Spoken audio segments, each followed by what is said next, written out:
ரொம்ப கஷ்டப்பட்டு பசங்களை வளர்த்துருக்கீங்க. ஆனால் ஒரு ஸ்டேஜுக்கு அப்புறம் முடியல. இல்லை, கேளுங்க, நான் சொல்கிறது காது கொடுத்து கேளுங்க. நம்ம அம்மாக்கள் அம்மா அம்மா கடமை, பெற்றவங்க கடமை, அப்பா இருந்தாலும் அம்மா இருந்தாலும் பசங்க வளர்க்குறது. ஒரு வயசுக்கு அப்புறம் அவங்க தனி மனிதர்கள், புரியுறதுங்களா? நம்ம பிடிச்சி வச்சுக்க முடியாது. அவங்களுக்கு யார் மேலேயாவது இஷ்டம் வந்ததோ இல்லை காதல் வந்ததோ, அவள் எப்படியாப்பட்ட பொண்ணா வேணா இருக்கட்டும், ஒரு பொண்ணை பார்த்து குறை சொல்கிறது ரொம்ப ஈஸி. கூட இருக்கிறவங்களெல்லாம் உங்களை நல்லா ஸ்க்ரூ பண்ணி விட்டுருக்காங்க.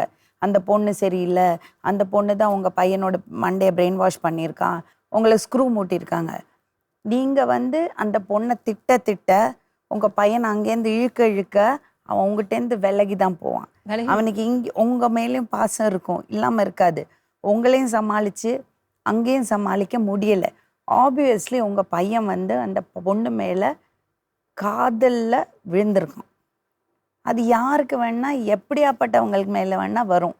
2 வயசு பெரியவங்கங்கிறதுனால பெரிய பிரச்சனையெல்லாம் கிடையாது.